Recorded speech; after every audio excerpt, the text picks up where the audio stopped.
საბრძოლო მოქმედებების დასრულების შემდეგ ისრაელი ღაზის სექტორს გადაცემს ამერიკის შეერთებულ შტატებს. პალესტინელები ჩაკ შუმერის მსგავსი ხალხი რეგიონში უფრო უსაფრთხო და ლამაზ დასახლებებში, ახალი და თანამედროვე სახლებით იქნებიან გადასახლებულები. მათ ექნებათ შანსი იყვნენ ბედნიერები, უსაფრთხოები და თავისუფლები. ამერიკის შეერთებული შტატები მუშაობს დიდ გუნდთან ერთად მთელი მსოფლიოს მასშტაბით, რათა ნელა და ფრთხილად დავიწყოთ იმის მშენებლობა, რაც დედამიწის ერთ-ერთი უდიდესი და შთამბეჭდავი პროექტი გახდება. საჭირო არ იქნება ამერიკელი სამხედროები. რეგიონში სტაბილურობა დაისადგურებს.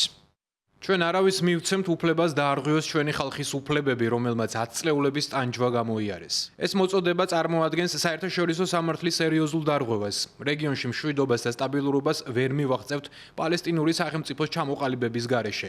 ღაზის სექტორი პალესტინის განუყოფელი ნაწილია. ისევე როგორც დასავლეთ სანაპირო და აღმოსავლეთ იერუსალიმი. პალესტინელი ხალხის ლეგიტიმური უფლება სავაჭრო თემა არ არის. არავის აქვს უფლება მიიღოს გადაწყვეტილებები პალესტინელი ხალხის შესახებ, მათი ლეგიტიმური წარმომადგენლების გარდა. ჩვენ უნდა დავუჩეთ მართლების საერთაშორისო სამართლის საფუძვლების მიმართ და თავიდან უნდა ავირიდოთ ეთნიკური წმენდის ნებისმიერი ფორმა. ხანგრძლივი მშვიდობა მოითხოვს ხელშესახებ, შეუქცევად და პერმანენტულ პროგრესს ორი სახელმწიფოს პრინციპის მიმართ. ასევე ოკუპაციის დასასრულს, პალესტინური სახელმწიფოს ჩამოყალიბებას, რომლის განუყოფელ ნაწილსაც ღაზა წარმოადგენს. მისი არსით პალესტინელი ხალხის განუყრელი უფლებაა იცხოვრონ ადამიანებივით თავიანთ მიწაზე.